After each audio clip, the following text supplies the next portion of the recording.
Bible की पहली पुस्तक उत्पत्ति का 10वां अध्याय। नूह के पुत्र शेम, हाम और येपेत थे। उनके पुत्र जल प्रलय के पश्चात उत्पन्न हुए। उनकी वंशावली ये है। येपेत के पुत्र गोमेर, मागोग, माते, यावान, तुबल, मेशेक और तिरास हुए।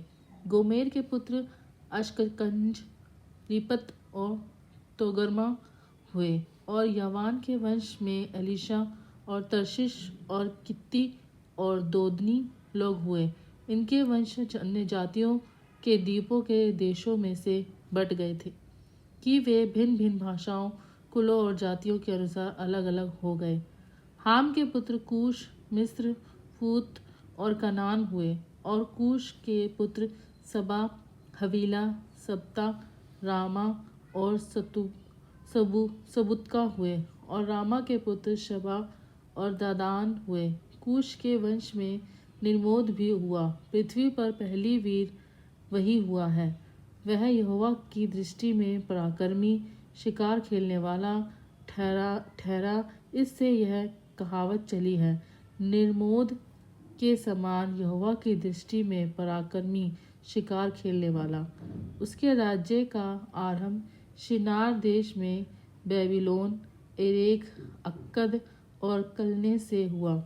इस देश से वह निकलकर अशूर को गया और नीनवे, रहोबोती और नीनवे और कलह के बीच जो रेसेन है उसे भी बसाया। बड़ा नगर यही है। मिस्र के वंश में लूदी, अनानी, लहाबी, नतूही और पतरूसी, कसलूही और कित्तोरी लोग हुए। कसलूहियों में से ये पलिश्ती लोग निकले। कनान के वंश में उसका ज्येष्ठ पुत्र सीदोन, तब हित्ती, यबूसी, एमोरी, गिरगाशी, हिव्वी और अर्की, सोनी, अरवर्दी, समारी और हमाती लोग भी हुए।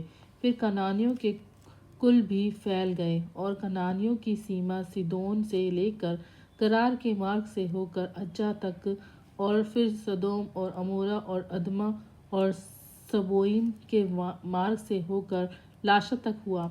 हाम के वंश में ये ही हुए और ये भिन्न भिन्न कुलों, भाषाओं, देशों और जातियों के अनुसार अलग अलग हो गए। शेम जो सब अबेर वंशियों का मूल पुरुष हुआ और जो येपेत का ज्येष्ठ भाई था, उसके भी पुत्र उत्पन्न हुए। शेम के पुत्र एलाम, अशूर, अरपशद, लूत और अराम हुए। अराम के पुत्र ऊस, हूल, गेतेर और मश हुए। और अरपशद के ने शेलह को और शेलह ने एबेर को जन्म दिया। और एबेर के 2 पुत्र उत्पन्न हुए। एक का नाम पेलेग इस कारण रखा गया कि उसके दिनों में पृथ्वी बट गई। और उसके भाई का नाम योक्तान था। और योक्तान ने अलमोदाद, शेलेब, हसमारवे, येरह, यदुरवाम, उजार, दिकला, ओबाल, अबीमाइल, शबा, ओपीर, हवीला और युबाब को जन्म दिया। ये ही सब योक्तान के पुत्र हुए। इनके रहने का स्थान मेशा से लेकर सपारा, जो पूर्व में एक पहाड़ है, उसके मार्ग तक हुआ। शेम के पुत्र यही हुए और ये भिन्न भिन्न कुलों, भाषाओं, देशों और जातियों के अनुसार अलग अलग हो गए। नूह के पुत्रों के घराने यही हैं और उनकी जातियों के अनुसार उनकी वंशावली यही है। और जल प्रलय के पश्चात पृथ्वी भर की जातियां इन्हीं में से होकर बट गई। परमेश्वर अपने वचन के पढ़े जाने और सुने बताने पर आप सबको आशीष दे। आमीन।